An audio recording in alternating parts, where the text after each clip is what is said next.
So thank you so much for taking the time to join us today as we launch our very first wellbeing solution for our younger generation.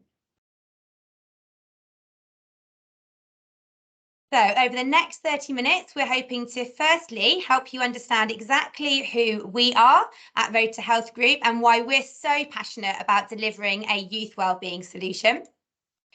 We'll share with you the key clinical drivers supporting these passions and why we believe young people need ours and your help. We'll then talk exactly why we've got the same goals as we believe you have, and exactly why we've chosen your world to begin our quest. We'll introduce you to our MirrorMe solution, and then there'll be an opportunity for you to ask any questions, and we'll endeavour to answer them at the very end. So who is everybody? You can probably see us in the videos. We obviously look exactly like the characters that you can see on your screen. Joining me today, we have Vicky Hoover. Vicky Hoover is one of our client success managers here at Road to Health Group, a long-standing servant to grassroots football, a former player herself, and Cambridge United WFC chair. We have myself, I'm Lucy Tallick, I'm the Client Success Director here at Road to Health Group. I've been in the health and wellbeing business for over 25 years and seriously, fiercely passionate about striving to improve the health of our nation. Also very honoured to have Paul Nash, aka Professor Berry, which will come into play later on as we get further into the webinar. Paul Nash is our Road to Health Group clinical lead. He is a healthcare professional with over 30 years of extensive clinical management and commercial experience across a huge range of healthcare delivery environments, including elite sport. And last but most definitely not least, I'd like to introduce you to Kieran O'Brien. Kieran is our lead developer here at Road to Health Group. He's also a hugely passionate game developer and probably is the brains behind all of the fun stuff that we're going to show you in a moment. So we are Road to Health Group. And we develop digital health and engagement technology solutions.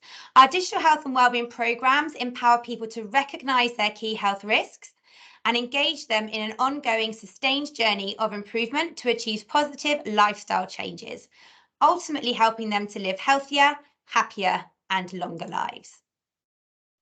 Our solutions are created from over 20 years of industry experience across 3 key markets: insurance, occupational health and employee wellbeing. Our award-winning technology is underpinned by years of academic research and clinical validation, and presented in really unique, beautifully engaging digital health improvement solutions. These programs empower people to recognise their key health risks and engage in ongoing, sustained journey of improvement to achieve positive lifestyle changes, helping them to live healthier, happier and longer lives. We truly understand how hard it is to maintain positive lifestyle behaviours, set and maintain healthy habits and goals.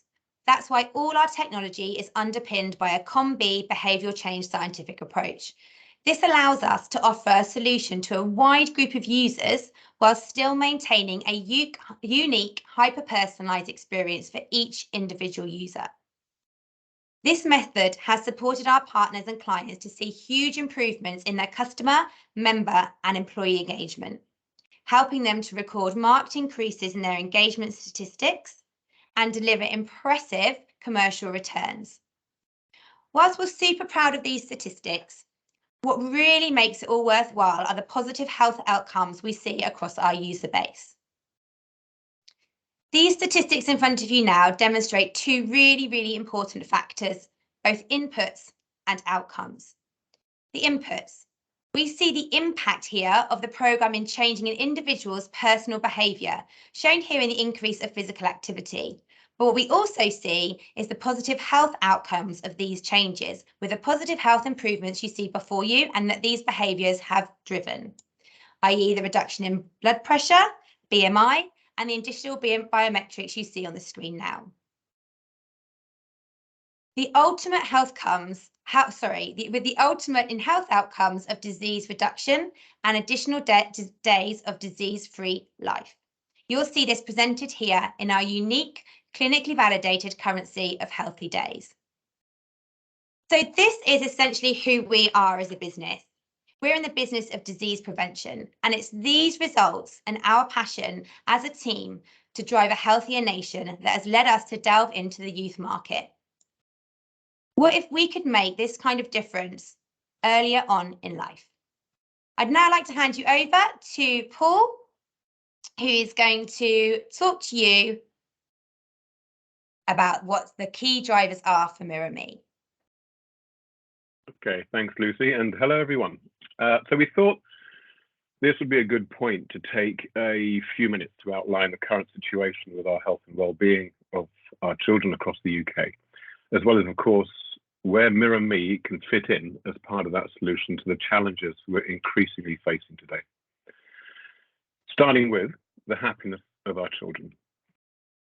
According to the stark findings of the latest Good Childhood Report, a summary of the Children's Society's annual survey of over 2,000 children across the UK, our children are unhappier now than they have ever been at any time in the past 12 years. In fact, the same report finds that average happiness scores for life as a whole have shown a consistent and significant decline year on year since the survey began in 2010. And not only that, average happiness scores are at an all-time low for friendships, personal appearance, and school experience since the survey began 12 years ago. Worse still, the report also found that children in the UK are the most unhappy and least satisfied in Europe. In the report's own words, modern life has been chipping away at children's happiness for many years. The negative effects of the cost of living crisis, the disruption of the pandemic to young people's education, and the ongoing decline in children's happiness with their lives are on a collision course. Unless urgent action is taken, young people face a well-being catastrophe. There is, of course, nothing we can do to control large societal influences like the economy and the pandemic, but what is very much in our control is our resilience to these events and how we are able to cope with their effects. Regular physical activity and healthy eating habits are cornerstones of children's physical, mental, and social health and are closely associated with improved concentration levels, greater academic achievement, the development of positive social behaviors, improved physical health, and with it, greater self-esteem and confidence, increased energy levels, stronger immunity, reduced levels of anxiety and depression, and better weight control. The reality, however, is far from what we might hope for. According to the government's Office for Health Improvement and Disparities, almost 60% of children in Key Stage 2 fail to meet the Chief Medical Officer's minimum guidelines of taking part in at least 60 minutes of physical activity each day. Worse still, a study led by the University of Bristol last year found that children were even less active at the weekend than they were during the week, and also showed a marked increase in sedentary time, with children spending 25 minutes longer per day being sedentary than before the pandemic. And worryingly, a recent report from Sport England found that activity levels for 7 to 9-year-olds are also significantly lower still than pre-pandemic levels. According to the study's lead, Russ Jago, these findings highlight a greater need to work with children, families, schools, and communities to maximize the opportunities for children to be physically active as we emerge from the COVID-19 pandemic. And when it comes to eating patterns, the picture is no better. According to a recent survey of over 4,000 children by the British Nutrition Foundation, there is widespread confusion among children about what makes up a healthy diet. The survey discovered that almost 3/4 of children don't realize that carrots and wholemeal bread are a good source of fiber, for example, while nearly 1/4 of school children believe that chicken is a good source of fiber, although it provides no fiber at all. Around half of school children have never tried lentils, chickpeas, or kidney beans, and less than 1 in 5 children eat the recommended daily 5 portions of fruit and vegetables, which in some ways is hardly surprising, considering that around 1/4 of primary school children think, bizarrely, that chicken and cheese count towards their fiber day. As for water consumption, with children drinking less than 20% of the recommended daily water intake, chronic dehydration will almost certainly be affecting health and energy levels. The report concludes, maintaining a healthy diet with a good balance of the right types of foods is more difficult if you don't know which key nutrients the foods provide. A lack of knowledge around healthy eating means that children are less empowered to make informed choices. It should come as no surprise then that our children's lifestyles are profoundly affecting their physical and mental health, to the point now that almost 20% of children in the UK have a diagnosed mental health issue, and over 1 in 4 children are obese, almost entirely due to poor eating patterns and low physical activity levels. To revisit the findings of a Good Childhood report that we began with, modern life has been chipping away at children's happiness for many years now, and unless urgent action is taken, young people face a well-being catastrophe. MirrorMe is our response to that call to action, and so at this point, I'd like to hand you over to my colleague, Vicky Hoover, who's going to tell you more about the platform itself. Vicky has many years' experience of working in grassroots and national football, and as such is ideally placed to manage MirrorMe's integration into football clubs at all levels. Over to you, Vicky.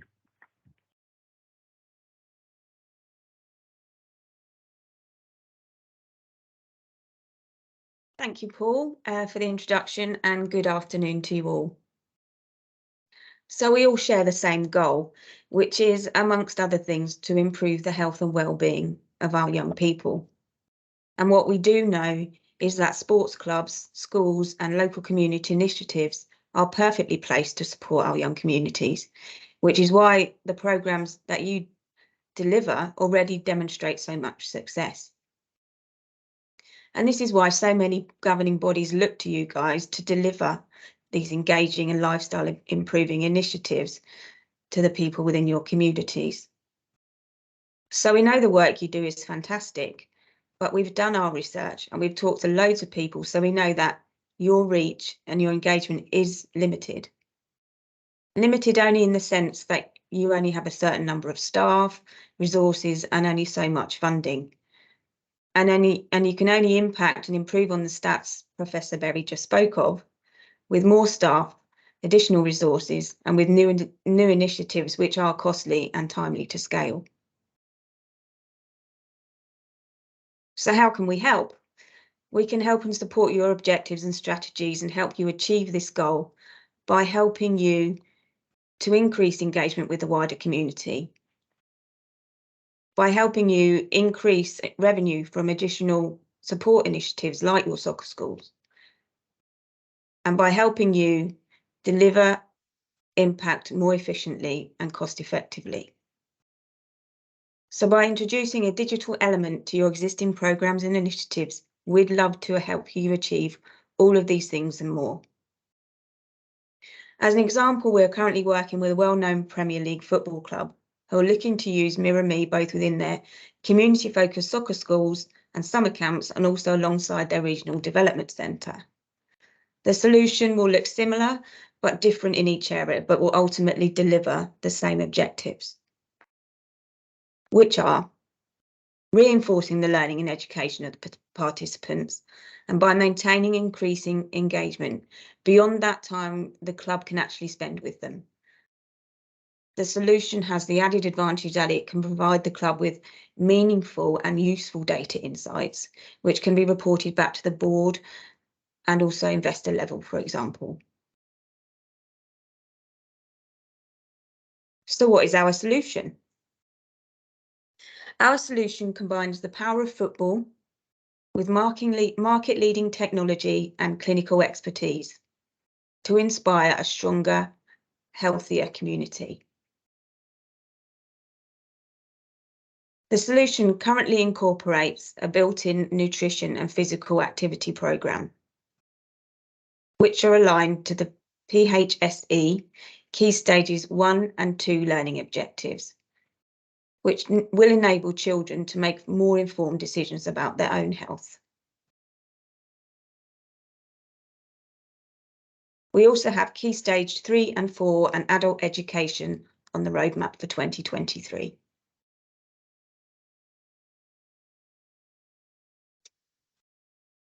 The solution is made up of a market-leading immersive educational video game for children,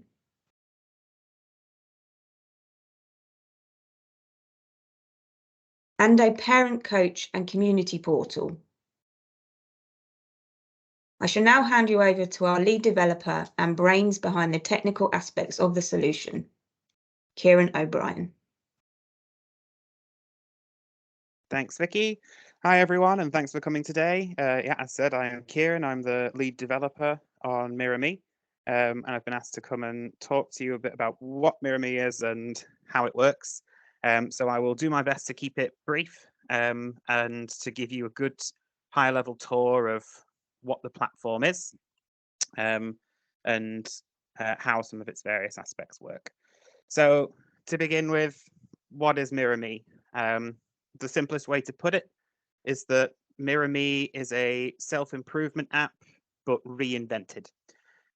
So a typical health platform is a very serious tool with a lot of really serious content in it. And sometimes it can include some gamified aspects to try and make it fun. But to really be able to target and engage with the audience here, being younger people, we flip that paradigm around, and instead we have an engaging game that has educational and health aspects stuck to it instead. And in this game, users create these special virtual pets that we call their MirrorMe. And this pet is a reflection of their various aspects of their lifestyle and knowledge that we assess them to be at.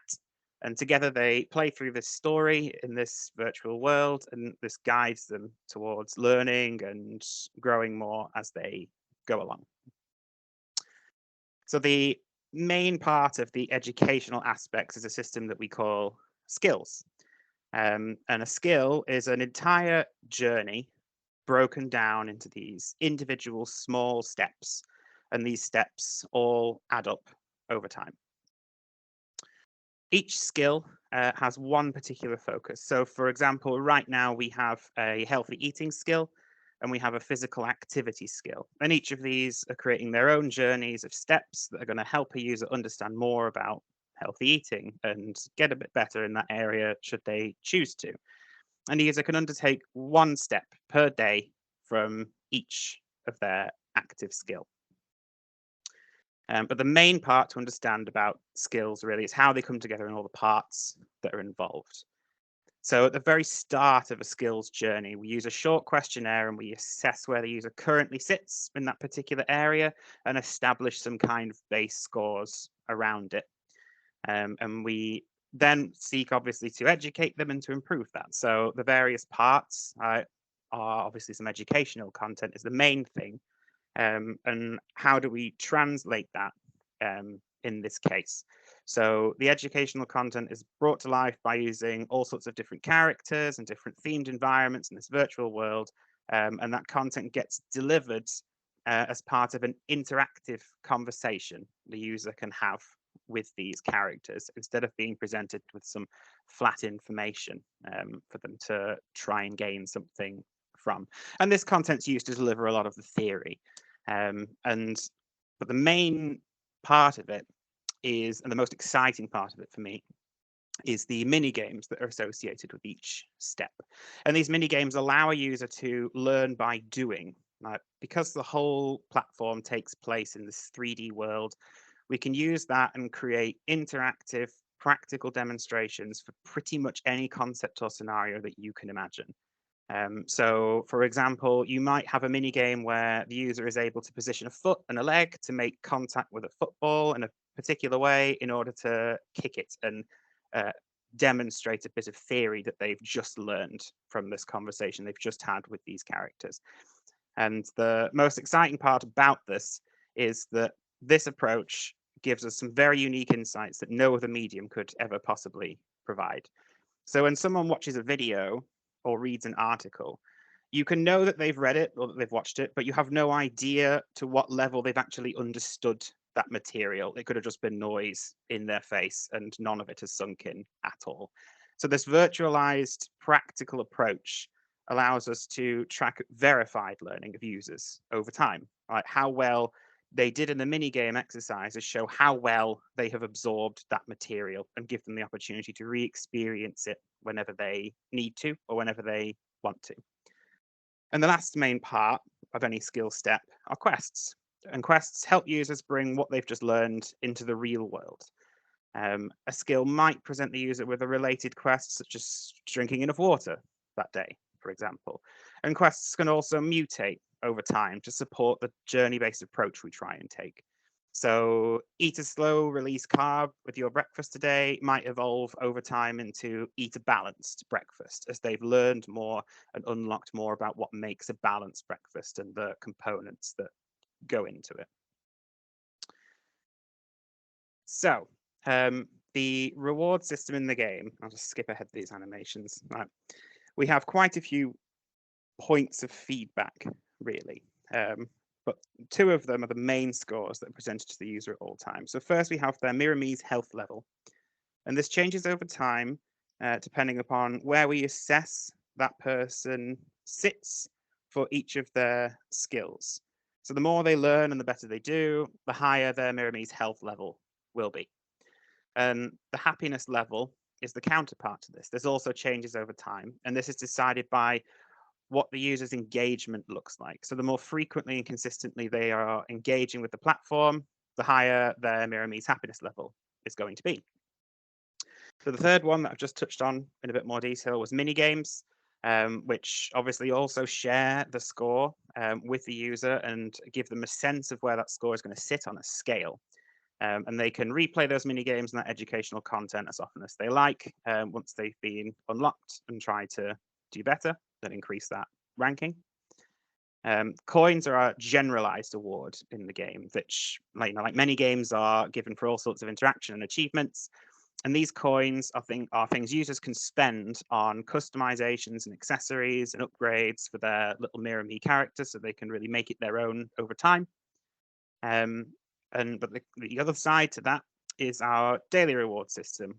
Here we've just called it supplements, but the daily reward system covers all sorts of strange aspects. But the main purpose behind it is that we want to be able to offer unique rewards for people who come back daily. It gives them an incentive to come back daily. The only way to get that thing is to come back in 24 hours. Otherwise, you've missed it and it is gone. And there's no other route in the game to unlock some of those rewards. So it's one of our engagement strategy tools. But we are also able to use this as a measure for milestones and achievements in general, and we can unlock additional things for that. So those additional things might be additional content, or maybe it's counterpart content for parents or teachers or anything like that. It could also be something more tangible. It could be unlocking a certificate or a voucher. And the last bit of content that the user gets to unlock as they play through and are rewarded more is progress in the storyline in general. So there's a fictional narrative that the user plays throughout this journey that overarches it all. And hopefully that also helps keep them a little bit invested in the entertainment side of the game and the world that it takes place in. So one of the aspects that I also am most pleased with in the platform is the way the learning and difficulty curve of it works. So for each individual user, the difficulty curve of the game is going to be slightly different. Some parts of it will be more difficult for some users than they will be for others, and equally some parts might be easier for some users than they are for others. And the way this works is that the game's story and parts of it that are used and the activities that take place are linked with our skill system. So if a user is playing through a challenge in the game that's food related, for example, how difficult they find this will depend on the various scores related to their healthy eating skill and any food related skills. So if they're weak in that area, then those aspects of the game are harder for them. They have to push harder. It's much more difficult for them to get to. If they're good in this area, then it's much easier for them. And the great thing about this is that without numbers, without very specific direction that may or may not be understood, this gives the user a tangible feedback, a feeling of where their weak areas are and where their strengths are currently. And naturally, this prompts them to be more attentive to their weaker skills and less attentive to their stronger ones, and gives them incentive to seek out being stronger in those areas rather than just being told to without necessarily understanding to what level they are really falling short in that area, or to what level they're doing great in that area. So up until now, and I'll just skip ahead again. We've talked about what MirrorMe is to a user and what the experience for a user is like. And with that background information, we can talk a little bit now about what MirrorMe is to organizations or providers of any kind. So if you took away all the health related content from the platform, you step back and you looked at it, what you actually have is a generalized edutainment platform. It's entertaining, but it has these little educational aspects to it. So it has no particular focus as a platform. So what the journey and the focus actually looks like is dependent on what skills are presented to the user, what topics they are, and how they're assessed, and what those journeys look like. And skills can be created for anything, whether it's health related or not, though obviously that is our focus. But skills can also include things like school subjects and being a teaching aid. Or they could cover particular activities like a particular sport or hobby, or they could cover any area of self-improvement really, but that you wanted to explore and that could be turned into a journey. And these skills can be made using completely customized environments and characters, again, anything that you can imagine. Custom content, custom mini games and activities, custom quests, custom accessories and toys the user to be able to play with and engage with. And they can also be combined with other skills in our library, or they can even replace them in some cases and be based upon them. And additionally, like branding can appear in various places throughout the whole platform. And one of them in particular is the last bit that I haven't touched on yet, which I will do now, which is what we call the Parents Portal. So the Parents Portal is the counterpart web app for the game. It's where your parents, your teachers, your coaches, your supervisory adults can go and interact with the platform and get to the bits that they specifically are interested in. So once logged in, this is where a parent might sign up their kids to the game and enroll them into the platform, depending on their kid's age. It allows them to see metrics about how children are doing on the journey, how they're scoring in various areas and why, strengths and weaknesses. Critically, it also provides access to what we call the skills store. And the easiest way for you all to think of this is it's a bit like the App Store, but for skills. So here is where they can choose the skills they want to enroll their children in and have access to, or start entire huge programs made up of many skills and customizations. The Parents Portal also includes custom content sections that you can use as seen fit. These could include announcements or third-party integrations, or they could be used as a marketing or advertising tool to target parents or a more adult audience in general for any of your purposes, really. And that is everything I had to walk you all through today. Thank you for listening to me. And I shall now hand you back over to Lucy. Hi guys, thanks so much, Kieran. That was great. We've now got a little video just to give you an insight into what the game looks like, how it works. I'm just conscious that it is half past now, so hopefully you've all got some time still to stay with us. The video only lasts for about 1.5 minutes. One more minute. MirrorMe, how can it help you? Well, hopefully you've got a little bit of an understanding of who we are, what we can do, and how we'd like to talk to you about the future of your digital kind of footballing world. We can customize MirrorMe for your club, including hours and your programs, with content to increase positive brand exposure. We can increase youth and community engagement by inviting users to create their own very special pets in your own virtual football world. We can virtualize your learning, behavioral change and skill programs to maintain longer term engagement and wider reach. create additional commercial opportunities for both your current programs, new programs, sponsorship, and more, and ultimately produce meaningful data insights to track and demonstrate the already positive impact you're having on your youth community. That is it for today. Thank you so much for joining us. You'll see both mine and Vicky's email addresses. If you don't have them already, you can fire a question over to us. We'd love to hear from you. We'd love to hear your feedback and your thoughts. And if anybody does have any questions now, please, if you haven't already, you can pop them in the chat or the Q&A. And we'll just give it a minute or so if anybody has any questions.